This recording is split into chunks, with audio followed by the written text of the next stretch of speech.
The ammonia fumes burned my nostrils as I scrubbed the marble floor of the third-floor hallway, my knees aching against the hard surface despite the thin padding I'd fashioned from an old towel. Each circular motion of my arm sent a dull throb through my shoulder, a reminder that I'd been at this for nearly 6 hours without a proper break. The mansion loomed around me, silent except for the occasional creak of old wood settling and the distant hum of something mechanical in the walls. I pressed the back of my wrist against my forehead, trying to wipe away the sweat without contaminating my already raw hands with the cleaning solution. The gesture made my vision swim slightly, dark spots dancing at the edges. I blinked them away, forcing myself to focus on the smudge I'd been working on for the past 10 minutes. It was probably just a shadow, my exhausted brain interpreting the natural variation in the marble as dirt that needed removing. When was the last time I'd eaten? Breakfast had been half a granola bar at 5 a.m, before catching 2 buses to reach this isolated estate in upstate New York. Mrs. Chen, the agency coordinator, had emphasized how important this client was, how much he valued privacy and perfection. The pay was triple my usual rate, enough to cover 2 months of my mother's medication, if I could just make it through this initial deep clean without collapsing. My phone buzzed in my pocket, but I ignored it. Probably another message from the hospital billing department. They'd been calling daily since Mom's latest admission 3 weeks ago. The number on the latest invoice had made me physically ill when I'd opened it. 5 digits that might as well have been 5 million for all my ability to pay it. The bucket of cleaning solution beside me had gone cold, the water murky with dissolved grime. I should empty it, refill it with fresh hot water, and the precisely measured amount of cleaner Mrs. Chen had specified in her 14-page instruction document. But the thought of standing up, of walking all the way back down 3 flights of stairs to the service area, made my legs feel like lead. Just finish this section, I told myself. Just get to the end of the hallway. Then you can take a break. The mansion was unlike anything I'd encountered in my 2 years of professional cleaning. Most of my clients were wealthy, sure, but their homes had a lived-in quality.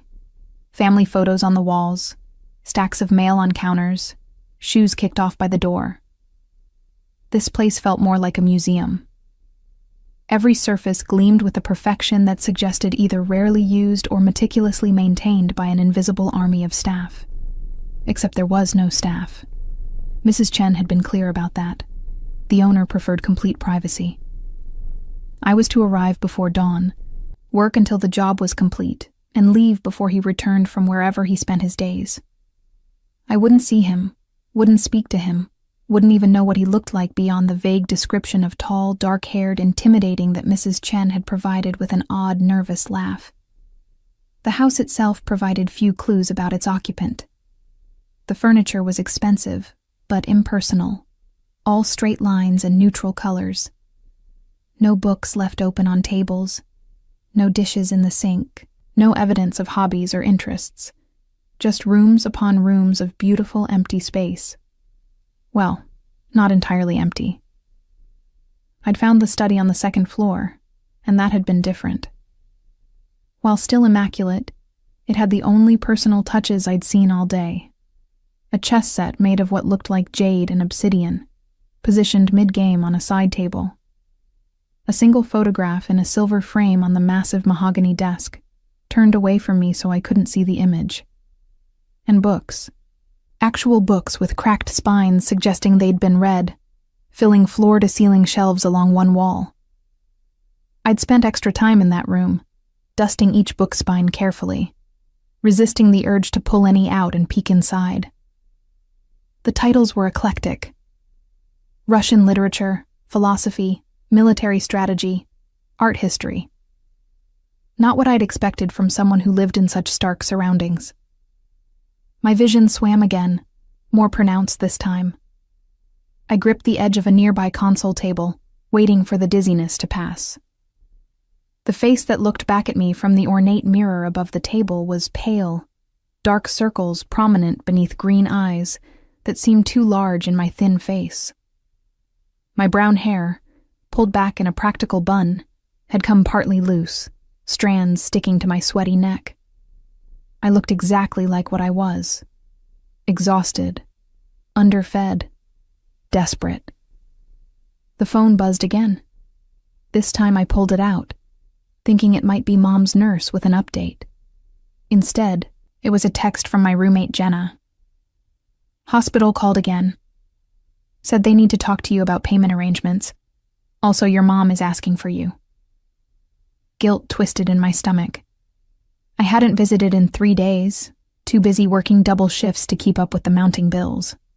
Mom understood, or at least she said she did, but I could see the hurt in her eyes each time I had to cut a visit short or skip one entirely.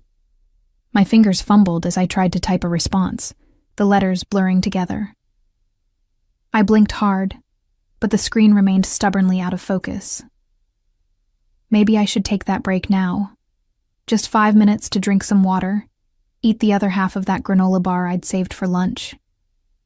I pushed myself up from my knees, and the world tilted violently sideways. My last coherent thought before darkness swallowed me was that I couldn't afford to lose this job.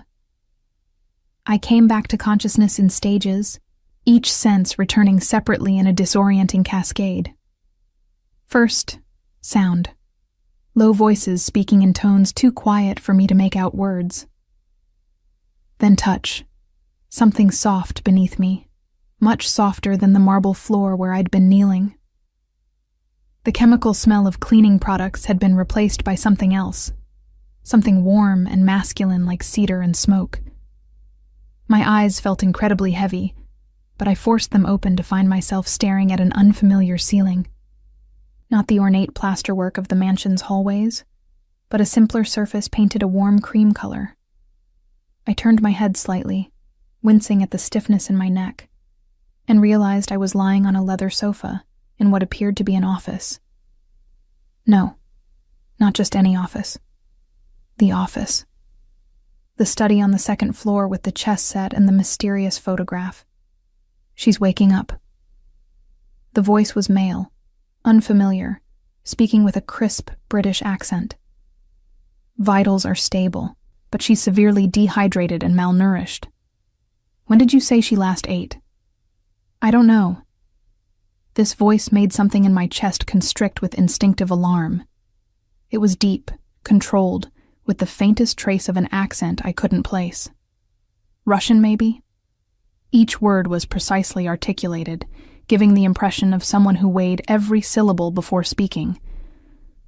I found her unconscious in the hallway 30 minutes ago. Well, she needs food and fluids immediately. And rest, proper rest, not whatever she's been doing to herself. Papers rustled. Her blood pressure is dangerously low. If you'd found her even an hour later. But I didn't. The second voice, the one that made my instincts scream danger, cut in smoothly. What does she need? I've started an IV for the immediate dehydration. She should stay horizontal for at least another hour, then small amounts of food, nothing too rich or it'll come right back up. Someone should monitor her for the next 24 hours to ensure there are no complications. Panic cut through my lingering fog. 24 hours? I couldn't stay here that long. I had another job tonight, cleaning an office building downtown. And I needed to visit Mom. Needed to call the hospital billing department. I tried to sit up and immediately regretted it as the room spun violently. A hand, large and warm, pressed gently but firmly against my shoulder, keeping me down. Don't move. The dangerous voice was closer now, and when my vision cleared enough to focus, I found myself looking into the most intense gray eyes I'd ever seen. The man kneeling beside the sofa was perhaps in his mid-30s, with dark hair swept back from a face that could have been carved from granite. Sharp cheekbones, a strong jaw with a hint of stubble, and those eyes, like polished steel, watching me with an expression I couldn't read. He wore a white dress shirt with the sleeves rolled up, revealing forearms marked with what looked like old scars, and expensive-looking charcoal slacks. This was the owner. Had to be. The one who valued privacy so much that I was supposed to be invisible. I'm sorry, I managed, my voice coming out as a hoarse whisper. I'll finish the hallway. I just need a minute. Something flickered across his face, too quick to identify. The hallway can wait. But Mrs. Chen said... Mrs. Chen doesn't dictate anything in this house. His tone wasn't harsh, but it carried absolute authority. You collapsed from exhaustion. You're in no condition to work. The other man, who I could now see was elderly with kind eyes behind wire-rimmed glasses, patted my other arm gently. Listen to him, my dear. You've pushed yourself far beyond what's healthy. Your body simply shut down. Tears pricked at my eyes. The product of exhaustion and frustration, and the crushing weight of everything that had led me to this moment. I can't lose this job. I can't. My mother, she's sick, and the medical bills. My voice cracked, and I bit down hard on my lower lip to stop the words from spilling out. The gray-eyed man studied me for a long moment, his expression unreadable. Then he glanced at the elderly man. Thank you, Dr. Morrison. I'll take it from here. Are you certain? The girl needs... I'll ensure she has everything she needs. There was a finality to the words that made it clear the discussion was over. Dr. Morrison gathered his bag with a slightly disapproving sniff but headed for the door. Before leaving, he turned back to me. Small sips of water first, then clear broth if you can keep that down. And for God's sake, don't try to stand for at least an hour.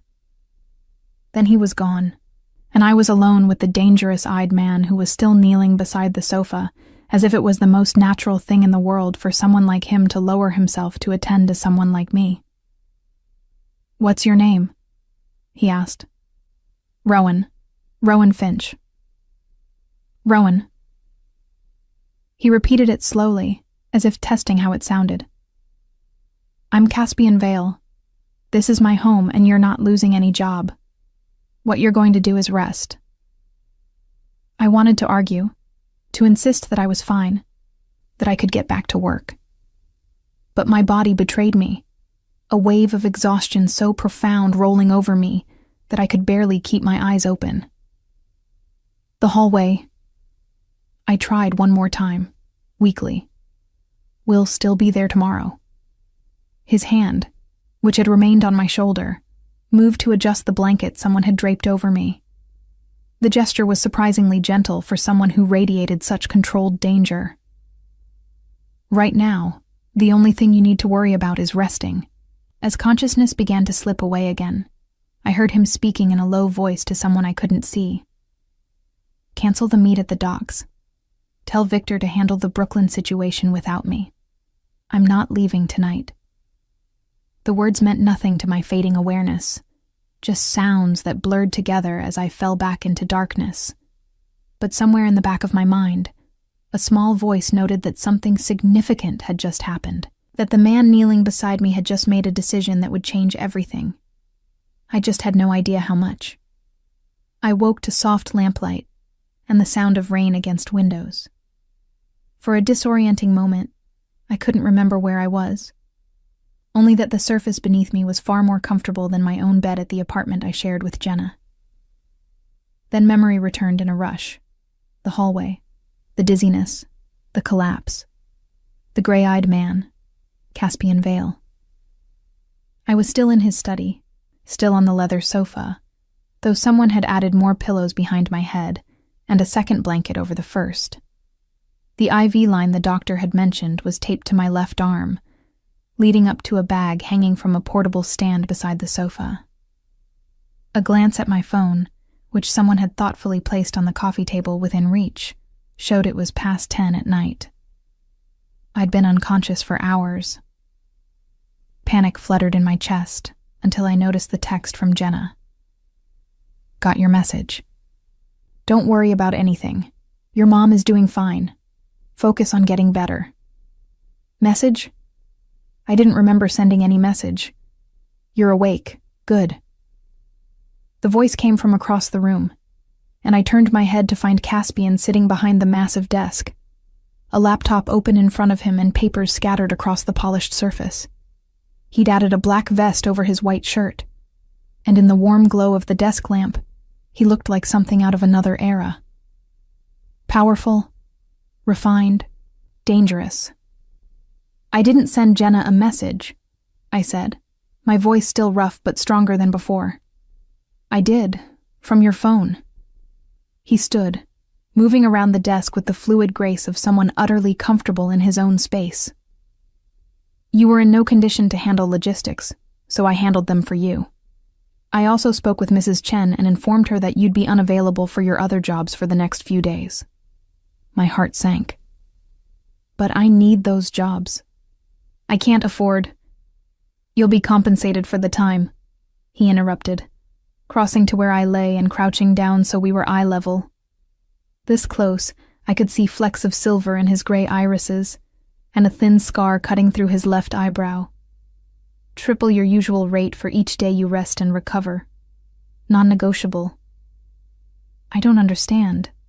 Why would you do that?" His expression remained neutral, but something flickered in those steel eyes. "Because you collapsed in my home, and that makes you my responsibility until you're well enough to leave."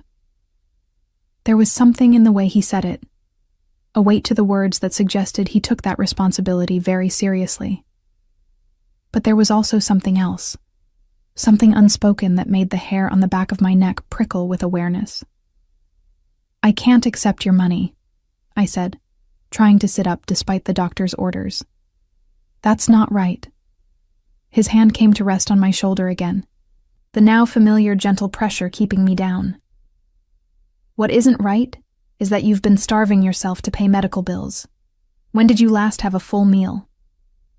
The question caught me off guard. I tried to think back through the blur of the past weeks. "I eat," I said defensively. "That's not what I asked." His gaze was penetrating, seeing far more than I wanted to reveal. "When did you last sit down and eat a complete meal without worrying about the cost?" I looked away, unable to hold his stare. The answer was before Mom got sick, before the bills started piling up, before every dollar became a calculation of survival. But I wasn't about to admit that to this man who probably spent more on a single dinner than I earned in a week. Exactly what I thought. He stood, and I heard him moving across the room. A door opened, and he spoke to someone in the hallway in a low voice I couldn't quite make out. When he returned, he was carrying a tray with a bowl of something that smelled incredible, steam rising in delicate curls. "Chicken broth," he said, setting the tray on the coffee table and adjusting it so it was within my reach. "Dr. Morrison said to start simple. Can you sit up if I help you?" I wanted to refuse, to insist I could manage on my own, but my arms were trembling from the effort of even considering it. Wordlessly, I nodded. Caspian moved behind the sofa, and with surprising gentleness for someone so clearly dangerous, he helped me into a sitting position, adjusting the pillows to support my back. His hands were warm through the fabric of my work shirt, and I caught another whiff of that cedar and smoke scent that seemed to cling to him. "Thank you," I managed, accepting the bowl he handed me. The first sip of broth was like heaven, warm and rich with a depth of flavor that suggested hours of careful preparation. I took another sip, then another, my body practically weeping with relief at finally receiving sustenance. Caspian settled into the leather armchair across from me, watching with an intensity that should have made me uncomfortable. But there was nothing predatory in his gaze, just a kind of focused attention that suggested he was cataloging every detail, every reaction. "Your mother," he said after a moment. "What's her condition?" The question surprised me enough that I nearly choked on my broth. "How did you—" "You mentioned medical bills when you woke up earlier, and your roommate's text mentioned your mother specifically." He leaned back, fingers steepled under his chin. "I'm assuming her treatment is the reason you're working yourself to death."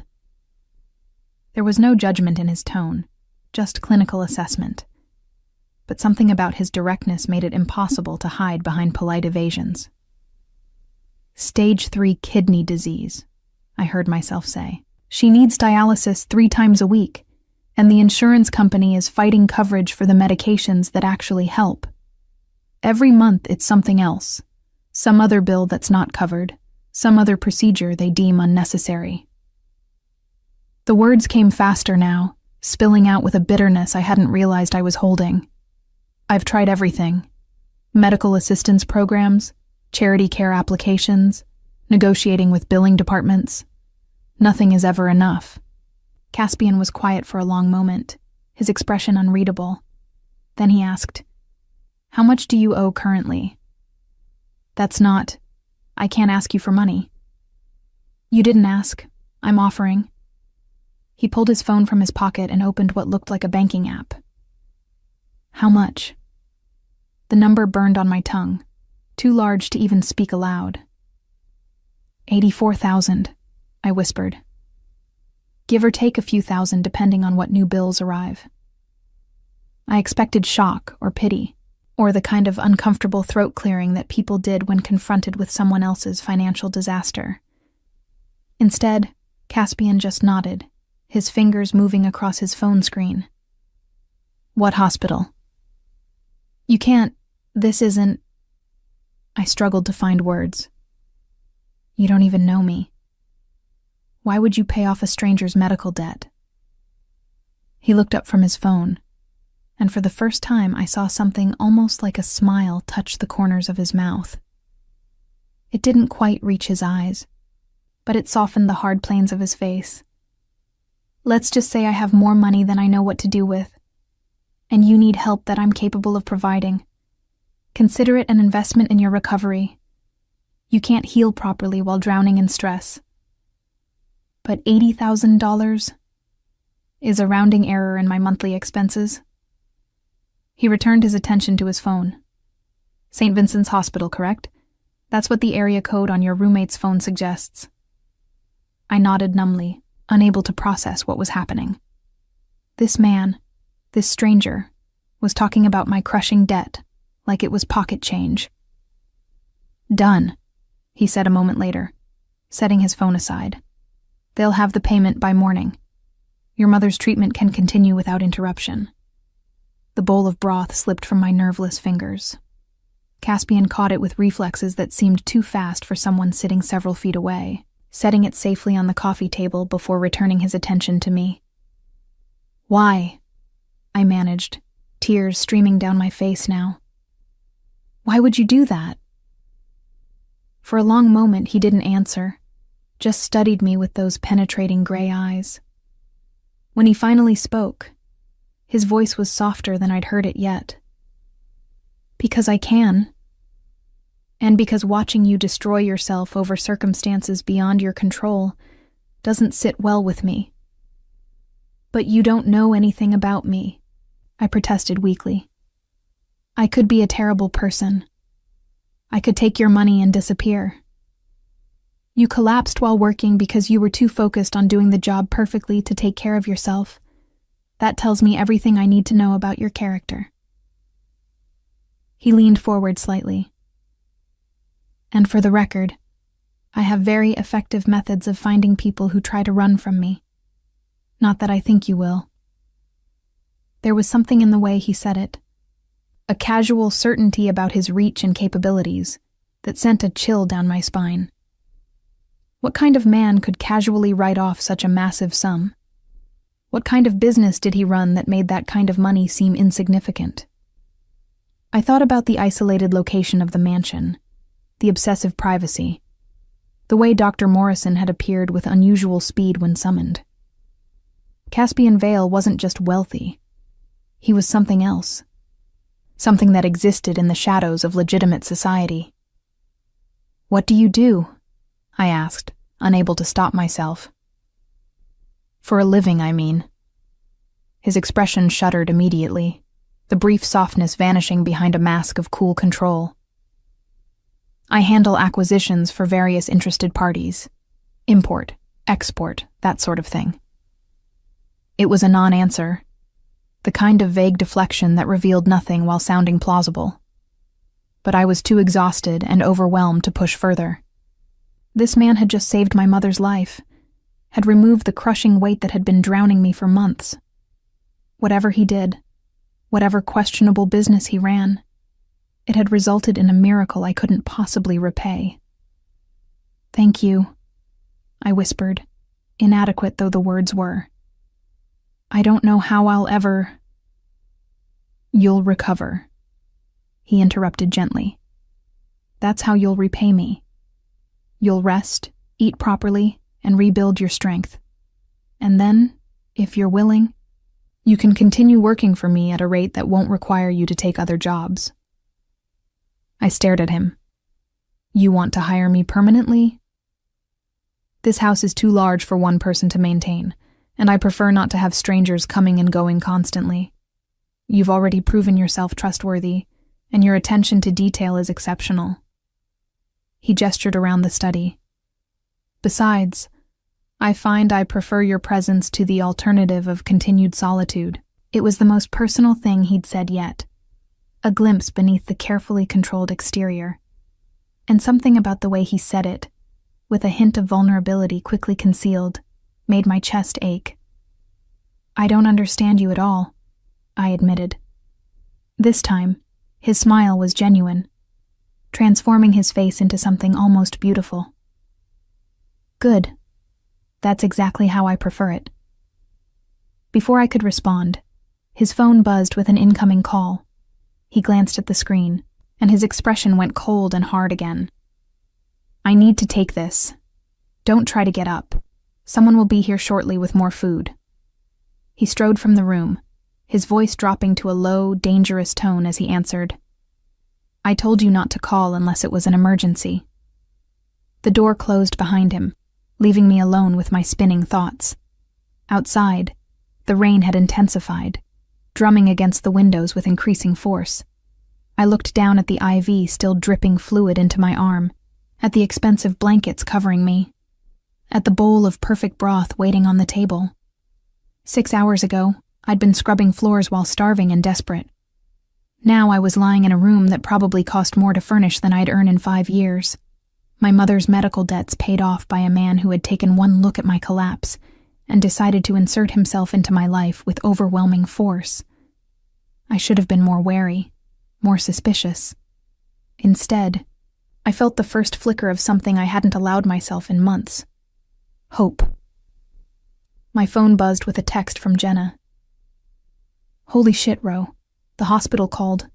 Someone paid off everything. Was that your new employer? What is happening?" I stared at the message, fingers hovering over the keyboard. What could I possibly say? I didn't understand what was happening any better than she did. All I knew was that Caspian Vale had appeared in my life like some dark guardian angel, and nothing would ever be the same. "I don't know," I finally typed back. "But I'm safe. I'll explain more tomorrow." Through the study door, I could hear Caspian's voice, still on his call. The words were indistinct, but the tone was unmistakable, cold, commanding, threatening. This was someone used to being obeyed, someone who didn't accept anything less than absolute compliance. And yet he'd knelt beside me, had adjusted my blankets with gentle hands, had paid off a debt that would have crushed me without even blinking. What kind of man was Caspian Vale? And what had I just gotten myself into?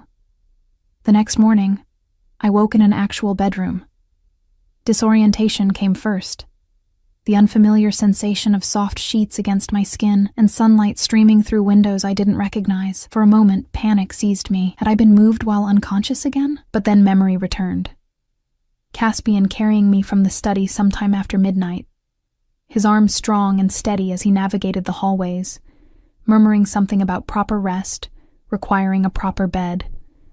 I'd been too exhausted to protest, too wrung out from emotional upheaval to do anything but allow myself to be tucked into what was clearly a guest room. The space was decorated in warm neutrals, less austere than the rest of the mansion, with touches that suggested feminine input. A vase of fresh flowers on the dresser, gauzy curtains filtering the morning light, a plush armchair positioned near the window with a reading lamp beside it. The IV had been removed at some point, a small bandage covering the needle site on my inner elbow. Someone had also changed me into soft cotton pajamas that definitely weren't mine, which brought a flush of embarrassment to my cheeks. Had Caspian? No. He must have staff after all, hidden away like everything else in this place. A soft knock on the door made me sit up, pulling the blankets higher despite being fully clothed. "Come in," I called, my voice still rough with sleep. The woman who entered was perhaps in her 60s, with silver-streaked dark hair pulled into a neat bun and warm brown eyes that crinkled at the corners when she smiled. She carried a tray laden with more food than I could possibly eat. Scrambled eggs, toast with butter and jam, fresh fruit, a pot of tea, and what looked like homemade pastries. "Good morning, Miss Finch," she said, her voice carrying a slight Eastern European accent. "I'm Elena. I oversee the household staff when Mr. Vale requires it. He asked me to check on you this morning and ensure you ate properly." "There's staff?" I blurted, then immediately felt foolish. Of course there was staff. No one maintained a mansion like this alone. Elena's smile widened as she set the tray across my lap, adjusting it carefully. "A small team, very discreet. We come and go through the service entrances, usually when Mr. Vale is away or confined to his offices. He values his privacy, as you've probably gathered." "He paid off my mother's medical bills," I said, the words escaping before I could stop them. $84,000 just like that. Something flickered across Elena's face, a mix of emotions I couldn't quite parse. "Mr. Vale is generous with those who earn his respect, and protective of those under his care. Eat, dear. You need to rebuild your strength." She moved around the room with practiced efficiency, opening curtains wider and straightening already perfect pillows on the armchair. But there was something deliberate about her movements, like she was giving me time to process while remaining available for questions. "What exactly does Mr. Vale do?" I asked, picking at the eggs even as my stomach growled its approval. "He said something about acquisitions, but that doesn't explain." I gestured vaguely, encompassing the mansion, the casual spending of huge sums, the aura of carefully controlled danger. Elena paused in her tidying, her back to me. When she turned, her expression was carefully neutral. "Mr. Vale handles delicate business matters for influential clients. It requires discretion, connections, and certain skills that not everyone possesses. Beyond that, it's not my place to say." "But it's dangerous," I pressed. "Last night, he was on the phone, and the way he sounded—" "All business involves risk," Elena interrupted gently but firmly. "And Mr. Vale is very good at managing those risks. What you should focus on, Miss Finch, is that he's chosen to extend his protection to you. That's not something he does lightly or often. Protection." The word sent a chill down my spine, because it implied I needed protecting from something, or someone. As if reading my thoughts, Elena sat on the edge of the bed, her expression becoming more serious. "The world Mr. Vale operates in is complicated, but what you need to understand is that his word is absolute within his sphere of influence. If he says you're under his protection, that means you're safer here than you would be anywhere else. Do you understand?" I wasn't sure I did, but I nodded anyway. Elena seemed satisfied, rising and heading for the door. She paused at the threshold, looking back with an expression that might have been sympathy or warning. "He canceled important business last night to stay with you. That's never happened before, not in all the years I've known him. Whatever his reasons, he's invested in your well-being now. Don't take that lightly." Then she was gone, leaving me alone with breakfast and 1,000 unanswered questions. I spent most of the day in the guest room, alternating between sleeping and eating the meals Elena brought at regular intervals. By late afternoon, I felt almost human again, the fog of exhaustion finally lifting enough to think clearly. My phone had been charging on the nightstand, and I finally had the energy to deal with the accumulation of messages. Jenna had sent a dozen texts, progressing from concerned to frantic to relieved, after I'd finally responded with more details. The hospital had called twice to confirm the payment and adjust Mom's care plan now that financial concerns were no longer a factor, and Mrs. Chen from the cleaning agency had left a voicemail so flustered and apologetic that I had to listen to it twice to understand her. Miss Finch, I am so sorry about the unfortunate incident. Mr. Vale has explained everything, and of course we understand you'll need time to recover. Your other clients have been reassigned, and we've noted that you'll be working exclusively for Mr. Vale going forward. He's been most generous with his compensation arrangements. Please, please, take care of yourself. And again, my deepest apologies. Working exclusively for Mr. Vale. The phrase should have worried me more than it did. Instead, I felt a strange sort of relief. No more juggling multiple jobs. No more racing between locations on public transit. No more calculating every dollar against survival. But at what cost? What did Caspian Vale actually want from me? As if summoned by my thoughts, another knock came at the door. This time, when I called permission to enter, it was Caspian himself who appeared. He'd changed from last night's formal attire into dark jeans and a black sweater that did nothing to diminish his imposing presence. If anything, the casual clothes made him seem more dangerous, less constrained by social expectations. You look better, he observed, crossing to the armchair and settling into it with casual grace. Elena says you've been eating properly. She's very persistent, I said, which earned me a slight smile. She is that. How are you feeling? Confused, mostly, and grateful, but mostly confused. I pulled my knees up to my chest under the blankets, wrapping my arms around them. You paid off a massive debt, offered me a permanent job, and basically took over my life in the space of 12 hours. I don't understand why. Caspian was quiet for a moment, his gray eyes studying me with that now familiar intensity. When he spoke, his voice was carefully measured. I told you last night that you became my responsibility when you collapsed in my home. I meant it. But that's not a normal response, I countered. Normal people would have called an ambulance, maybe paid for the emergency room visit. They don't erase someone's entire debt and offer them employment. I'm not normal people, he said simply. And I don't do anything I don't want to do, Rowan, including this. The way he said my name, with careful deliberation, made something flutter in my chest. I pushed the feeling away, focusing on the larger questions. Elena said you canceled something important last night, some meeting. His expression darkened slightly. I did. Why? Because you were unconscious and vulnerable in my home, and I don't delegate responsibility when something matters to me. But I'm a stranger, I protested. I was just someone hired to clean your floors. Why would I matter? For a long moment, he didn't answer, just watched me with an expression I couldn't read. Then he leaned forward, elbows on his knees, his gaze never leaving mine. When I was 14, my mother collapsed in the street. She'd been working 3 jobs to keep food on the table after my father died. No one stopped to help her. They walked around her body like she was trash, like her suffering was inconvenient to their day. His voice remained controlled, but something cold and hard underlay the words.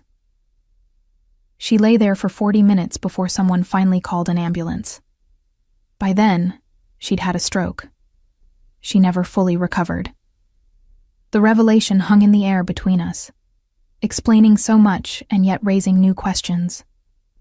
I'm sorry, I said quietly. That must have been... It taught me several things, he interrupted, his tone brooking no sympathy. First, that the world is full of people who will walk past suffering if it doesn't directly affect them. Second, that money equals power, and power equals the ability to ensure certain things never happen again. And third, that when I see someone vulnerable and in need, I don't walk past. But you do more than not walk past, I pointed out. You insert yourself completely. You take control. Yes. No apology, no justification, just acknowledgement. That should terrify me more than it does, I admitted. Should it? His head tilted slightly, a predator assessing prey. Are you afraid of me, Rowan? I considered the question honestly. Was I afraid?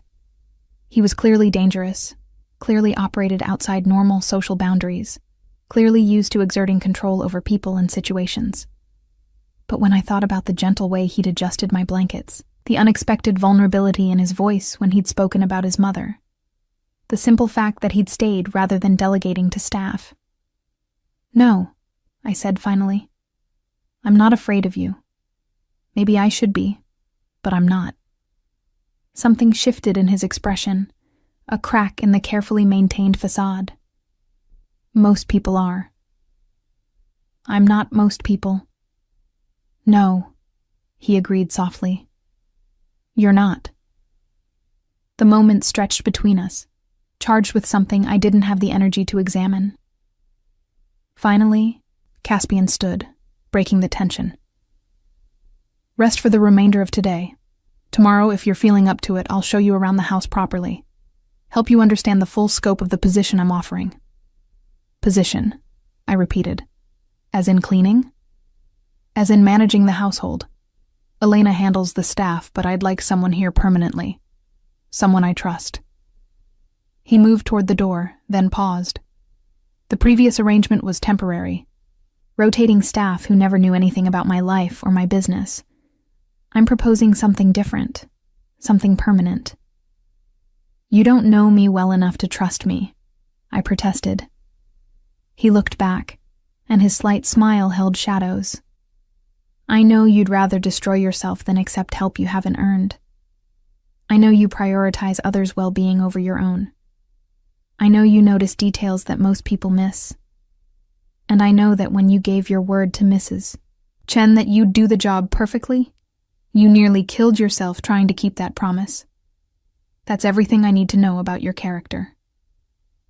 Before I could respond, he was gone, the door closing with a soft click behind him. I sat in the dimming light, processing everything he'd revealed. Caspian Vale wasn't just wealthy and dangerous. He was damaged, shaped by a childhood trauma that had set him on whatever dark path he now walked. And for reasons I couldn't fully understand, he decided I was worth protecting, worth investing in, worth bringing into whatever complicated world he inhabited. My phone buzzed with a text from Jenna. Your mom is doing amazing.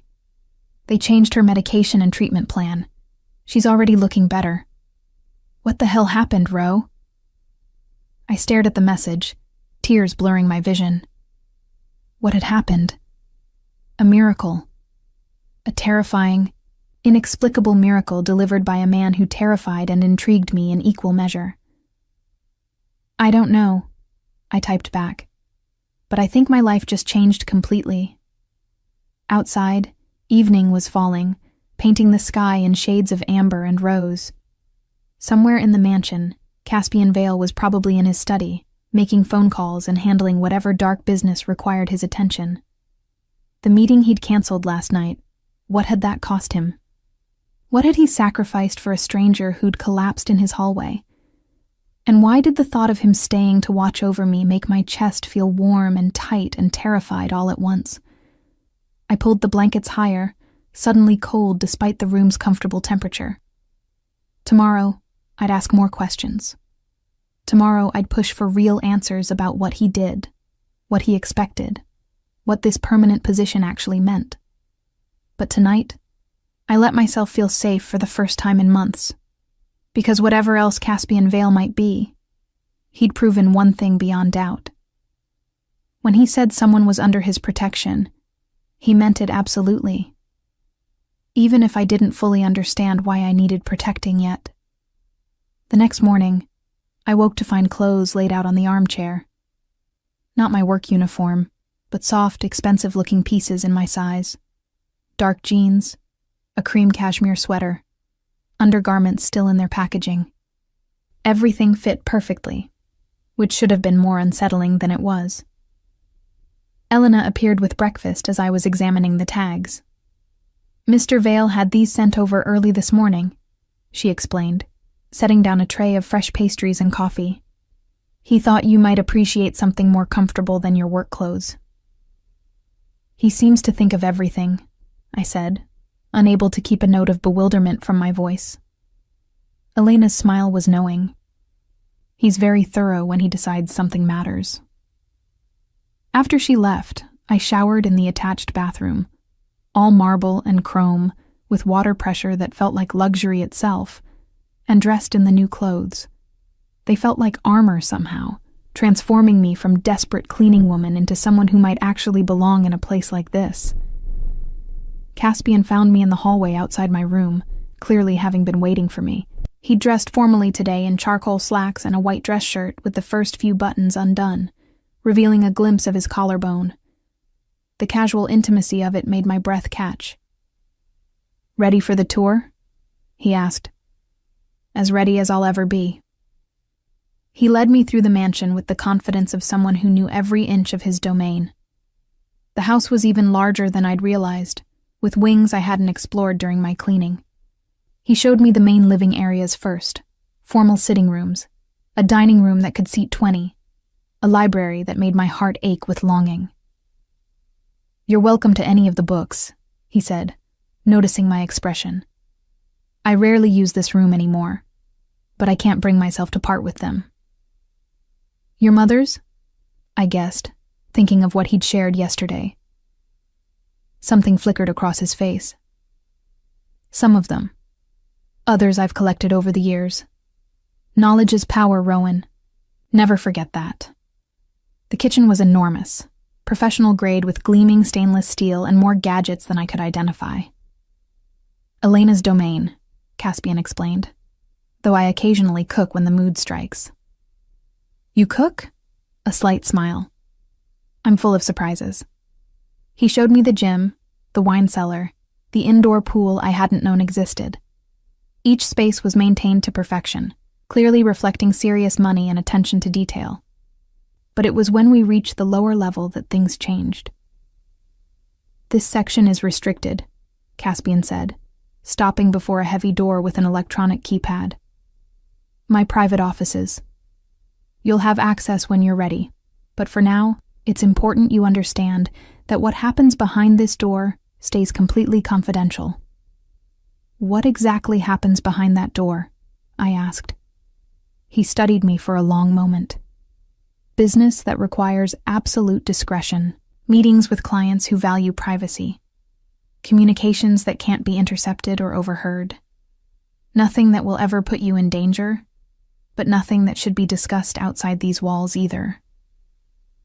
It was the most direct he'd been about the nature of his work, and it confirmed what I'd already suspected. Caspian Vale operated in shadows, handling matters that couldn't bear scrutiny. "And you want me living here, knowing that's happening? I want you living here because you're trustworthy, because you notice things others miss, and because—" He paused, seeming to weigh his words carefully. "Because I prefer your presence to the alternative." That phrase again. I preferred your presence, as if my being here served some purpose beyond household management. "What happened with the meeting you canceled?" I asked abruptly. "The one from the first night?" Caspian's expression shuddered. "That's not your concern. But it cost you something. Elena said you never cancel important business." Elena talks too much. But there was no real anger in his voice. He sighed, running a hand through his dark hair. "There was a situation that required my immediate attention. A territorial dispute with a rival organization. My absence allowed them to make moves that complicated matters." "Territorial dispute," I repeated. "Like organized crime?" He turned to face me fully, his gray eyes penetrating, like business interests that occasionally conflict. "Nothing you need to worry about, Rowan. That world doesn't touch you." "Except it does, doesn't it?" Because you're in it, and you're asking me to live here, to work for you, to... I gestured helplessly. To be part of whatever this is. You'll be protected, he said firmly. That's non-negotiable. Nothing will harm you while you're under my roof. But why? I pressed. Why do I need protection? Why am I worth this much attention from someone like you? For a long moment, he didn't answer. Just studied me with an intensity that made my skin prickle. Then he stepped closer, close enough that I could smell cedar and smoke, close enough to see the faint scar through his eyebrow up close. Because when I found you collapsed in my hallway, something shifted, he said quietly. I've walked past suffering before, ignored problems that weren't mine to solve. But with you... He paused, seeming to search for words. I couldn't. And I won't. You're mine to protect now. Accept it. The possessiveness in his voice should have alarmed me. Instead, it sent warmth flooding through my chest, dangerous and intoxicating. I don't understand you, I whispered. You will. He stepped back, the moment breaking. Come. There's one more thing I need to show you. He led me back upstairs to a room I hadn't seen before, unlocking it with a key from his pocket. Inside was an office, smaller than his study but beautifully appointed. A desk faced windows overlooking the grounds, and shelves lined with organizational supplies and what looked like household management software. This would be your space, Caspian explained, for managing staff schedules, household accounts, inventory. Elena can train you on the systems we use. You're really serious about this, I said, taking in the setup. The permanent position. I don't do things halfway. He leaned against the doorframe, watching me explore. The salary is 6 figures annually, plus room and board, health insurance, and a discretionary budget for anything you need. Your mother's ongoing medical care will be covered as well. The numbers made my head spin. That's insane. You're paying me more than most executives make. You're managing my private life. That requires absolute trust and discretion, which are worth more than any executive contributes. He crossed his arms. Plus, I'm ensuring you never have to choose between your well-being and financial survival again. Tears pricked at my eyes. I don't deserve this. Stop saying that. His voice was sharp now, cutting. You nearly killed yourself trying to save your mother. You worked until you collapsed rather than fail at a job. You have integrity that most people abandoned years ago. You deserve far more than I'm offering. I turned to look at him, this dangerous man who'd inserted himself into my life with overwhelming force. What do you get out of this? Really? Something vulnerable crossed his face, quickly concealed. Peace. Knowing someone I trust is managing the one space that's supposed to be safe. And... He hesitated. Company. This house has been empty too long. The admission cost him something. I could see it in the tension of his shoulders, the careful control of his expression. Caspian Vale, who clearly terrified half the city, was lonely. I'll do it, I heard myself say. The position. I'll accept. Relief flashed across his face so quickly I might have imagined it. Good. We'll draw up formal paperwork today. Elena can help you move your belongings from your apartment this week. There isn't much to move, I admitted. Most of my stuff was sold to cover bills. Then we'll get you new things. Make a list of what you need. My phone buzzed in my pocket. Jenna, asking when I'd be home to explain everything. I looked at the message, then at Caspian, then at the office that was apparently mine now. This is really happening, I said. Yes. He pushed off from the doorframe. I have business to attend to this afternoon. Elena will help you settle in. Tomorrow we'll start properly. He turned to leave, but I called after him. Caspian? He paused, looking back. Thank you. For all of it. I know I keep saying that, but... You don't need to thank me, Rowan. Just stay. His gaze held mine. That's all I ask. Stay." Then he was gone, leaving me alone in my new office, in my new life, trying to process how completely everything had changed in less than 48 hours. The rest of the day passed in a blur of practicalities. Elena helped me draft a list of necessities and arranged for a shopping service to deliver everything by the next day. I called Jenna and attempted to explain the inexplicable, that I'd somehow landed a live-in household management position with the mysterious client whose floors I'd been scrubbing. "This sounds insane," Jenna said flatly. "You collapsed? And now you're moving into his mansion?" "Ro, this is how horror movies start." "It's not like that," I protested, though I wasn't entirely sure what it was like. "He's been nothing but respectful. And he paid off Mom's medical debt." Silence on the other end. Then, "He what?" "All of it. Every cent. Mom's treatment can continue without any financial stress." "Oh my God." Jenna's voice softened. "Okay, that's incredible. But still, promise me you'll check in every day, and if anything feels wrong." "I'll leave immediately," I assured her, though the promise felt hollow. Where would I go? Back to juggling multiple jobs and drowning in debt? Back to the apartment I could barely afford? No, this was my chance at something better, even if I didn't fully understand the cost yet. That evening, Caspian emerged from his offices for dinner. Elena had prepared something elaborate: roasted chicken with herbs I couldn't identify, vegetables that looked like art, bread still warm from the oven. We ate in the smaller dining room, just the two of us at a table that could seat 8.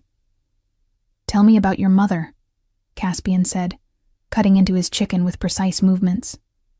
"Beyond the medical situation." The request surprised me. "Why?" "Because she matters to you, which means I should know about her." So I told him. About Mom's career as a teacher before the illness forced her retirement. About her love of terrible romance novels and competitive baking shows. About how she'd raised me alone after my father left when I was 3, working multiple jobs to give me opportunities she'd never had. "She sounds strong," Caspian observed. "She is. But even strong people break under enough pressure." "Yes." Something dark flickered across his face. "They do." We lapsed into comfortable silence, and I found myself studying him, the way he held his fork with careful precision, the slight tension in his shoulders that never fully released, the way his eyes constantly scanned the room, even in his own home, as if assessing threats. "What happened to your mother?" I asked quietly. "After the stroke." He was still for a long moment. Then, "She lived for 5 more years, but she was never the same. The vibrant, determined woman who'd raised me alone was gone, replaced by someone fragile and confused. I was 17 when she finally passed." "I'm so sorry." "Don't be." His voice was flat. "It taught me everything I needed to know about the world. That being good and working hard means nothing if you don't have power. That people will take everything from you if you let them. That the only way to protect what matters is to be stronger, richer, more ruthless than everyone else." The bitterness in his words painted a picture of the boy he'd been. Angry, grieving, determined to never be powerless again. Whatever path he'd taken from that grief to this mansion, it had been dark and probably violent. "Is that why you do what you do?" I asked. "Whatever it is?" "Partially." He set down his fork, his gray eyes meeting mine. "I told you I handle acquisitions. That's true, in a sense. I acquire things for people who can't acquire them through legal means. Information, leverage, solutions to problems that require discretion. So you're a fixer, among other things." He leaned back in his chair. "I also manage territories, settle disputes, and ensure certain business operations run smoothly. I'm what's called a mediator in my world. Someone trusted by all sides to find solutions that don't end in bloodshed. But sometimes they do," I said. "End in bloodshed." "Sometimes," No apology, no justification. But less than would occur without me. I should have been horrified, should have pushed back from the table and demanded he return me to my old life immediately. Instead, I found myself nodding, understanding in some fundamental way that this was who he was. Not a monster, but a man who'd chosen a dark path for reasons that made sense to him. "The meeting you canceled," I said. "What happened because you weren't there?" Caspian's expression grew distant. A rival organization tried to move into territory I'd claimed. 3 of my people were injured in the confrontation. It could have been prevented if I'd been there to negotiate. Guilt flashed through me. Because of me. No. His voice was sharp. Because they saw an opportunity and took it. That's on them, not you. And it's been handled. Handled how? Do you really want to know? I thought about it. About the implications of whatever violent solution he'd implemented. "No," I admitted. "I don't think I do." "Good instincts." He stood, gathering his plate. "You don't need to know the details of my business, Rowan. What you need to know is that this house is safe, that you're safe, and that I'll do whatever's necessary to keep it that way." As he moved to leave, I called after him again. "Caspian, those people who were injured, are they okay?" He paused at the doorway, looking back with an expression I couldn't read. "They will be. I take care of my own." The words hung in the air between us, weighted with meaning. Because that's what I was now, wasn't I? His. Under his protection. In his home. Part of his carefully controlled world. And despite everything, the danger, the violence lurking at the edges, the complicated morality of it all, I found I didn't want to leave. 3 weeks passed in a strange new rhythm. Elena trained me on the household systems, complex spreadsheets tracking everything from wine inventory to maintenance schedules. I learned the preferences of the small, discreet staff who came and went like ghosts.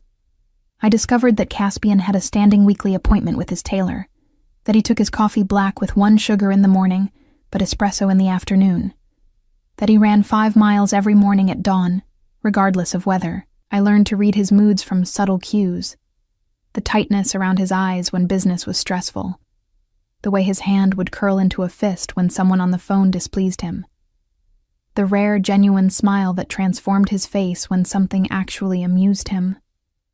And he learned me, too. Knew without being told that I checked on Mom every morning and evening, that I preferred tea to coffee, that I'd developed a habit of reading in the library late at night when sleep eluded me, that the sound of raised voices made me flinch, a remnant of my father's unpredictable temper. We fell into an unexpected ease with each other, sharing meals and conversations that ranged from mundane household matters to surprisingly deep philosophical discussions.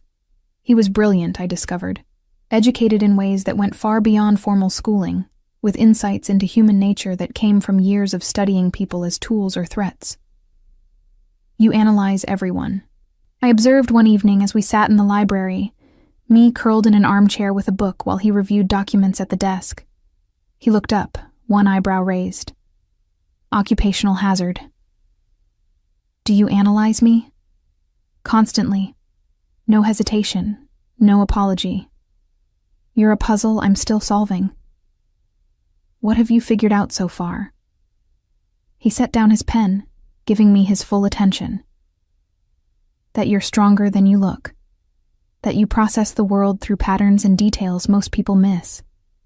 That you're afraid of depending on anyone because everyone you've depended on has either left or needed you to be the strong one. That you're lonely, but don't admit it, even to yourself." The accuracy made my chest tight. "That's unsettling." Truth usually is. He stood, crossing to my chair. "What have you figured out about me?" I looked up at him, this dangerous man who'd become my employer, my protector, my friend. That you're terrified of caring about anyone because everyone you've cared about has either died or betrayed you. That you control everything because chaos took your mother from you. That you're lonely too, but you've built walls so high you've forgotten how to let anyone in. Something flickered in his eyes, surprise perhaps, or recognition. He crouched beside my chair, bringing us eye level. You see too much. So do you. We stayed like that for a long moment, the air between us charged with something neither of us acknowledged. Then his phone buzzed, breaking the spell. He stood smoothly, checking the message with a frown. I have to go out, he said. Business that can't wait. Be careful, I said automatically, then felt foolish. What did I know about his business? But he smiled, genuine warmth in the expression. Always am. It was past midnight when shouting woke me.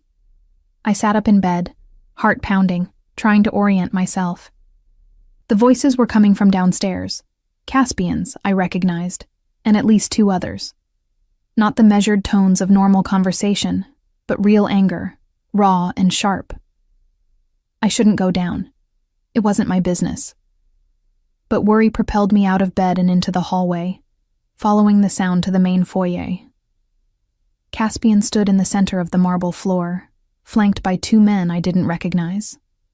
His white shirt was partially untucked, specked with something dark that might have been blood. His face was set in lines of cold fury as he faced off against a 3rd man, older, silver-haired, dressed in an expensive suit that screamed authority. You're making a mistake, Vale, the older man said, his accent Russian and thick. The treaty stands. You violated it by interfering in the waterfront situation. Petrov was moving drugs through civilian areas, Caspian replied, his voice deadly calm. Children's schools. That's a line no one crosses, treaty or not. That's not your concern. We police our own. Then police them better. Caspian stepped closer, and even from my position at the top of the stairs, I could feel the menace radiating from him. Or I'll continue doing it for you. The older man, the Russian boss clearly, noticed me then. His eyes flicked up to where I stood frozen on the stairs, then back to Caspian with something like amusement. I see. So that's why you've been distracted lately. A woman. He laughed, cold and mocking. How predictable. Caspian's hand moved to his hip, where I now noticed a gun tucked into his waistband. Leave her out of this. Why? She's leveraged now. Everyone knows the great Caspian Vale doesn't take women into his home. Doesn't let anyone matter. But this one. The Russian's smile was predatory. This one you're protecting. That makes her valuable. Terror seized me. I'd known abstractly that Caspian's world was dangerous, but seeing it manifest in front of me, seeing myself become a target simply by existing in his space, made it real in a way nothing else had. Mikhail. Caspian's voice dropped to a whisper that somehow carried through the entire foyer. You have 5 seconds to walk out of my home. If you or anyone from your organization comes near her, I will burn your empire to ash. Do you understand? The tension was suffocating. Mikhail's men shifted, hands moving toward concealed weapons. Caspian didn't move, but I saw his 2 guards tense, ready for violence. This isn't over, Mikhail finally said. You can't protect everyone, Vale. Eventually, something will slip. Get out. The Russians retreated, but not before Mikhail looked up at me one more time with a gaze that promised trouble. When the door finally closed behind them, Caspian's shoulders sagged infinitesimally before he caught himself. How much did you hear? He asked without turning around. Enough. I descended the stairs on shaking legs. You're bleeding. He glanced down at his shirt, as if only now noticing. Not my blood. There was an altercation before the meeting. An altercation. I reached him, saw the stress lines around his eyes, the exhaustion he was trying to hide. You could have been killed. I wasn't.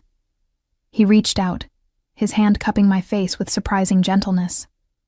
And neither were you. That's what matters. He called me leverage, said I'm valuable because you're protecting me. He's trying to find weaknesses. That's what men like Mikhail do. But he's right, isn't he? I pulled back from his touch, sudden clarity cutting through my fear. I've become a liability, someone you have to worry about protecting. You're not a liability. His voice was firm. You're... What, Caspian? What am I? Because I thought I understood this arrangement. Thought I was just an employee, someone managing your household. But that's not what this is it? He didn't answer, just stared at me with those storm-gray eyes. You canceled that meeting because of me, I continued, the pieces finally clicking together. You've been checking on me constantly, making sure I'm safe. You paid off an impossible debt and brought me into your home not because you needed household help, but because... I couldn't finish the sentence, couldn't voice what I was beginning to suspect. Because what? He prompted quietly. Because you care. The words hung between us, terrifying in their simplicity. You actually care about me. Yes? No hesitation, no deflection. I care. More than I should. More than is safe for either of us. The admission sucked the air from the room. I stared at him, this dangerous man who'd upended my life, trying to process what he was saying. Why? I whispered. Why me? He moved closer, his hand returning to my face, thumb brushing my cheekbone. Because when I found you collapsed in my hallway, I saw something I thought I'd lost the capacity to feel. Protectiveness, connection. The desire to keep someone safe not out of obligation or strategy, but because the thought of harm coming to them is unbearable. That's insane, I breathed. You barely know me. I know enough. His other hand came up, framing my face between his palms. I know you're brave and stubborn and too selfless for your own good. I know you see the world in shades of gray when everyone else demands black and white. I know that when you laugh, really laugh, it's the best sound I've ever heard. And I know that somewhere between finding you unconscious and now, you became mine to protect. Not as property, not as leverage, as something infinitely more important. My heart hammered against my ribs. Caspian. I'm not asking you to feel the same, he interrupted. I'm just telling you the truth. You deserve that much. But the problem was, I did feel the same. Had been feeling it for weeks without acknowledging it.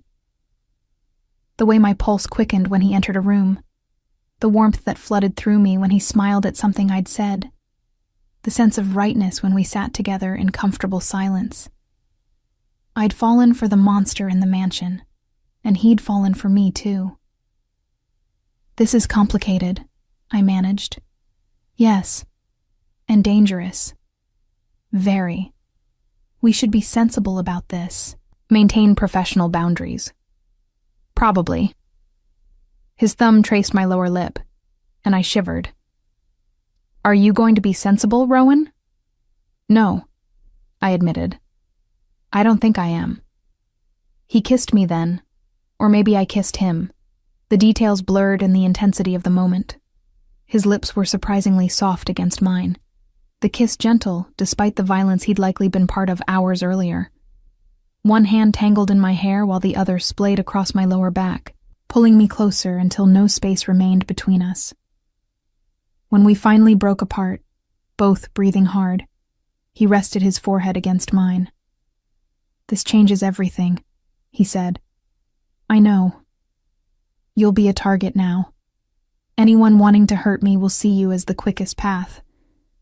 I know that too. And you're staying anyway? I thought about my options.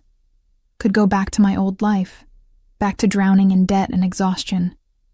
Could run somewhere new and hope Caspian's world never found me. Or I could stay here, in this dangerous man's orbit, and see where this terrifying connection led. Yes, I said simply. I'm staying. Relief and something darker, possession perhaps, flashed across his face. Then we do this properly. No more pretending you're just my employee. No more hiding what you mean to me. What do I mean to you? He pulled back just enough to meet my eyes, his expression more vulnerable than I'd ever seen it. Everything. You mean everything. The weeks that followed were a study in contrasts.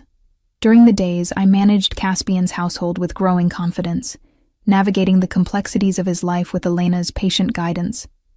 But the nights belonged to us. Stolen moments in the library, quiet conversations over late dinners, kisses that grew increasingly heated until one of us pulled back with shaking restraint. "We should take this slowly," Caspian said one evening. His hand splayed possessively across my lower back as we stood on the terrace overlooking the grounds. "You're still adjusting to this world." "I've been here almost 2 months," I pointed out. "At what point do I stop adjusting and start actually living?" His lips curved against my temple. "Patient, aren't you?" "Not particularly." I turned in his arms, looking up at him. "I've spent my entire adult life being patient, being careful, playing it safe. Look where it got me." "It got you here." His thumb traced my jawline. "With me." "Exactly. So, maybe reckless is working better than careful ever did."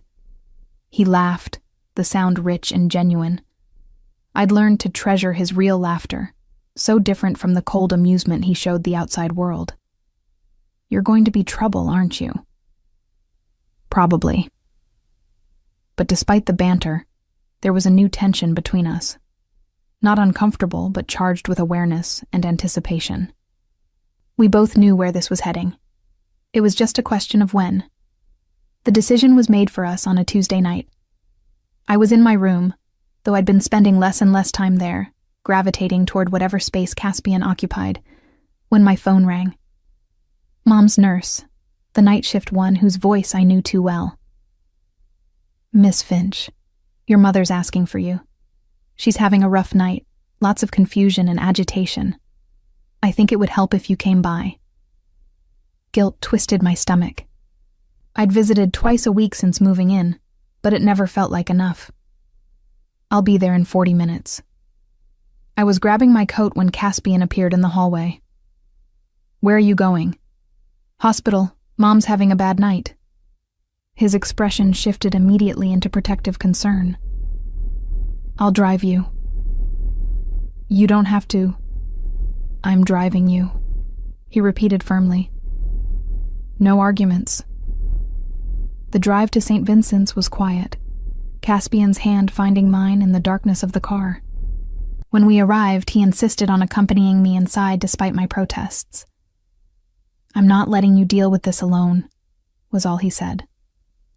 Mom was in bed, looking small and frail against the white sheets. Her eyes were confused when they found mine, and my heart broke a little. "Rowan?" Her voice was uncertain. "Is it really you?" "It's me, Mom."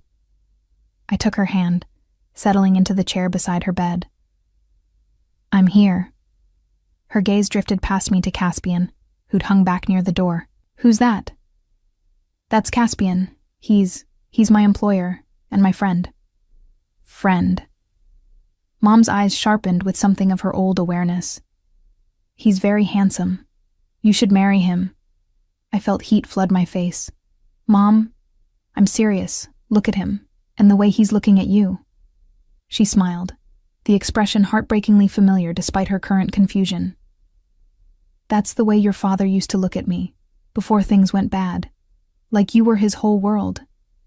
I glanced back at Caspian, and found his gray eyes fixed on me, with an intensity that made my breath catch. My whole world. Was that really how he saw me? "Get some rest, Mom," I said gently, squeezing her hand. "I'll be back tomorrow." But she was already drifting off, the medications pulling her back under. I sat there for a long moment, watching her breathe, thinking about futures and possibilities and how quickly everything could change. She's right, you know. Caspian's voice came from behind me. About how I look at you. I turned to find him closer than I'd expected. Caspian, I love you, Rowan. The words were simple, declarative, impossible. I know it's too soon and too complicated and probably completely insane, but I love you. The world narrowed to just us, just this moment. You can't. And yet I do. He crouched beside my chair, taking my free hand in his. I've tried not to, tried to keep this professional and safe, but you've become essential to me in ways I can't even articulate. You're the first thing I think about when I wake up, and the last thing before I sleep. You make me want to be better than I am. Tears blurred my vision. I love you too. God help me. I love you too. His smile was blinding. Then let's stop fighting it. We left the hospital hand in hand, the decision made without words. Back at the mansion, Caspian led me not to my guest room but to his private suite, the space I'd seen only briefly during household inspections. Are you sure? He asked at the threshold, giving me one last chance to retreat. I answered by kissing him, pouring everything I couldn't say into the contact. His response was immediate and overwhelming, arms banding around me as he walked us backward into the room, kicking the door shut behind us. What followed was tender and intense, patient exploration punctuated by moments of desperate need.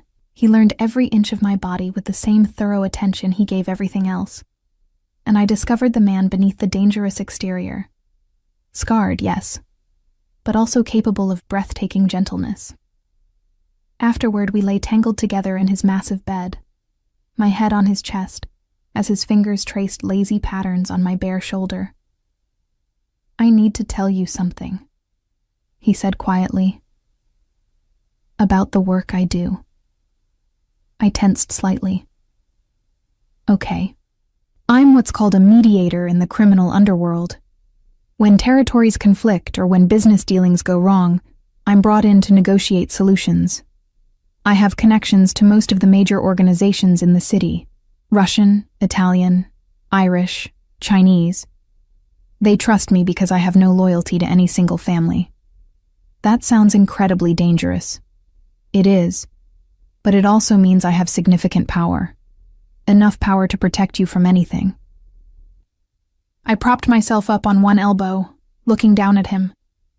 Is that why you do it? For the power?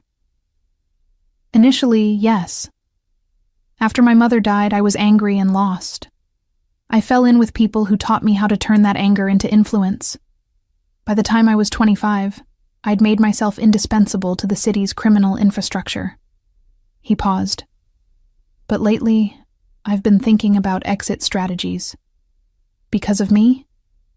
Partially. Also because I'm tired, Rowan. Tired of the violence, the constant vigilance, the moral compromises. I have enough money to last several lifetimes. Maybe it's time to actually live one.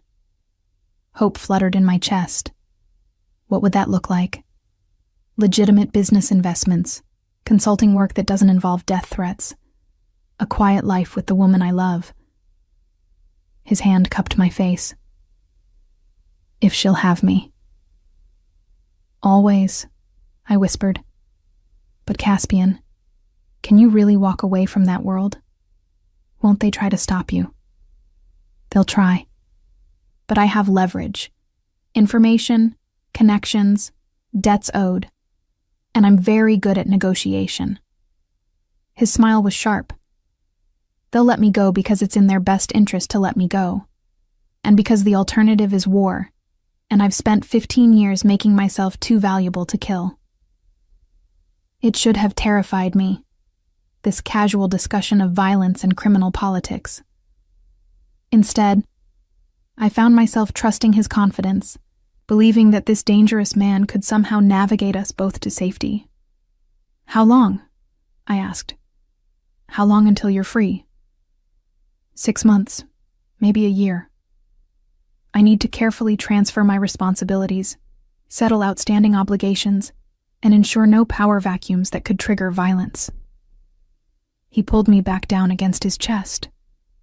But I'll do it. For you, for us, I'll find a way out. Over the following months, I watched Caspian systematically dismantle his position in the criminal underworld. It was like watching a grandmaster play chess. Every move calculated 10 steps ahead. He mediated a major territorial dispute between the Russians and Italians, his final act ensuring peace that would last years. He sold several of his underground businesses to rivals at prices that left everyone feeling they'd gotten a good deal. He transferred his information networks to a protege he'd been quietly training, and through it all, he kept me safe. When threats emerged, and they did, because Mikhail hadn't forgotten his promise, Caspian handled them with ruthless efficiency. I never asked for details, didn't want to know. But the threats always disappeared, and we remained untouched in our mansion sanctuary. Mom's health improved dramatically with the consistent, high-quality care she was now receiving.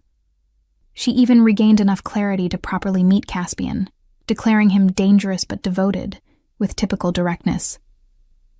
"He'll burn the world down for you," she told me during one visit.